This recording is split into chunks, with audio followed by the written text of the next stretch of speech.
तो तुम हो अलेक्जेंडर। खुशामदीद। बहुत किस्से सुने हैं मैंने तुम्हारे बारे में कि तुम अपना मकसद पाने के लिए कुछ भी कर सकते हो,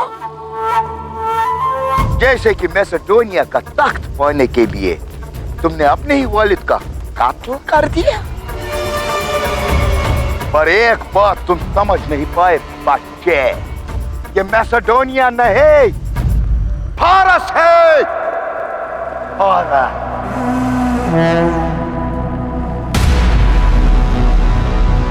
यहाँ तुम्हारे इरादे पूरे नहीं होंगे। बेहतर यही होगा कि तुम अपनी और अपनी फौज की जान बचाकर यहाँ से भाग जाओ। फायदे में रहोगे। फायदा या नुकसान एक कारोबारी की सोच होती है डरायस। एक शाह सिर्फ इतना समझता है कि तख्त और हुकूमत दोनों कब्जे में रहें। फिर तख्त मैसेडोनिया का हो या फारस का।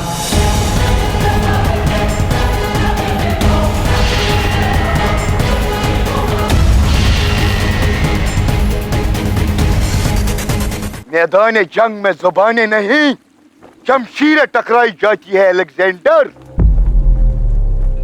जुबान बहुत तीखी है तुम्हारी, मगर शमशीरें चलाने वाले हाथ मेरे पास कहीं ज्यादा है।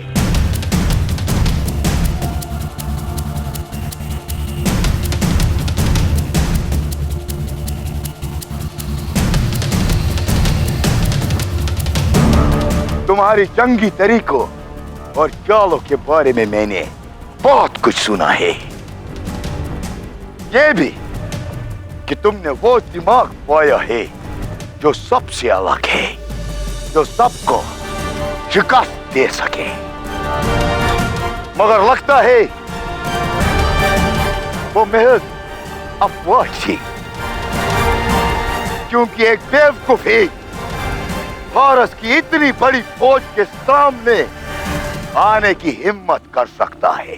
किस्से तो तुम्हारे भी मैंने बहुत सुने हैं डरायस, कि कैसे तुमने सोने की चिड़िया भारत पर अपना कब्जा करने का ख्वाब देखा और कैसे 21 साल उस ख्वाब पर मेहनत करके एक शर्मनाक हार के साथ वो ख्वाब चकनाचूर हुआ। मैं यहां ना शिकस्त कबूलने आया और ना ही सुलह की पेशकश करने आया। मैं तो यहां उस शाह का चेहरा देखने आया जो मुझसे इतने खौफ में था कि पिछली 2 जंग से अपना चेहरा छिपा रहा था,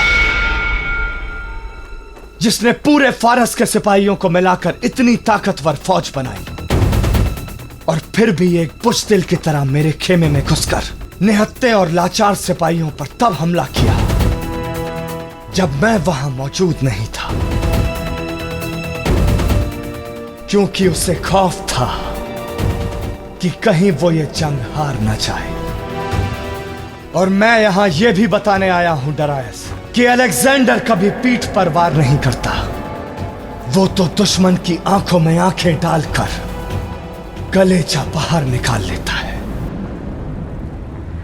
और सबसे अहम बात यह कि मैं यहां उसे देखने आया हूं जिसने सबसे पहले भारत पर कब्जा करने का अपना ख्वाब खोया और अब फारस से अपनी हुकूमत भी खोने वाला है। अलेक्जेंडर। अलेक्जेंडर नहीं, सिकंदर।